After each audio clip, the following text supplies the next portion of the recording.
I would give anything to see that smile and sit down and have coffee with her and share some memories that I don't get with her.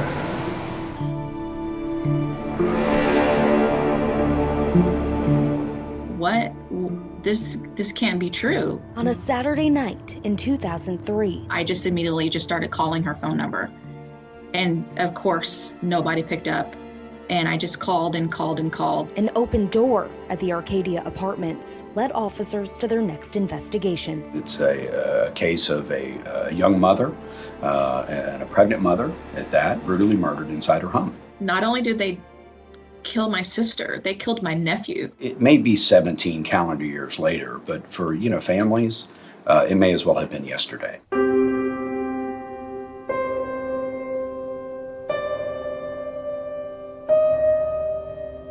She just lit up a room when she walked in. Raquel Jackson's smile was kind, like her heart. She'd always try to see the good in people. Known to many as Kelly, the 22-year-old had a son almost 3 and another on the way. She was 7 months pregnant, and I also was 7 months pregnant at the time. Her sister, Messia Latimer, was living in Missouri, but no amount of miles could interfere with their bond. Pretty much every single day, if not every other day, we were on the phone like she was just down the street. But she never knew this next call would be their last. She's like, okay, I have an ultrasound and I go to the doctor on Friday. I'll call you after I have the doctor's office or after I get off work. And so I was like, okay, talk to you this weekend. She says her sister drove from the doctor's office on Barrett Avenue to her cousin's house after the appointment, and then to work downtown at Big Hop's restaurant on Market Street. I guess it was slow that day, and so they sent her home. The last sort of time that we can account for Kelly Jackson is, sometime on Friday evening. And then she isn't heard from again.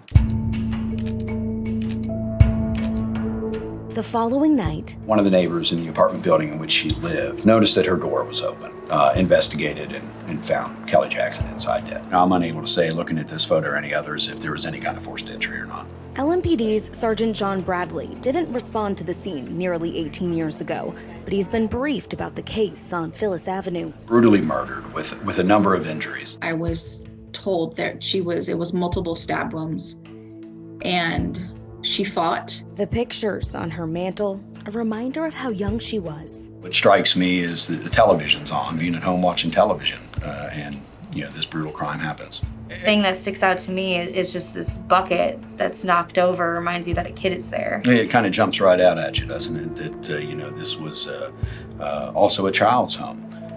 Kelly had a young son. Luckily, her son was at his aunt's house.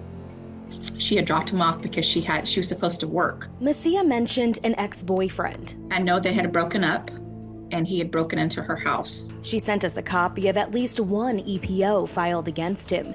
It expired in February, just 2 months before Raquel's murder. They did argue a lot. We brought this up to police. We do have a number of people who are persons of interest, as we like to call them now. Whether they rise to the level of suspect or prime suspect, we're really not at a place to say at this point. Messia misses her sister. There's an emptiness she's forced to face. And it's still here every day. But she continues to have faith and fight for the truth. At 17 years, I'll fight for another 17 years to keep talking about it. Police suggest they're close, but they need your help. There is someone who has a very vital piece of information we need in order to clear this case and bring closure to the family. I know I will never bring my sister back. But I want to save somebody else in the community, somebody else's family from going through this pain.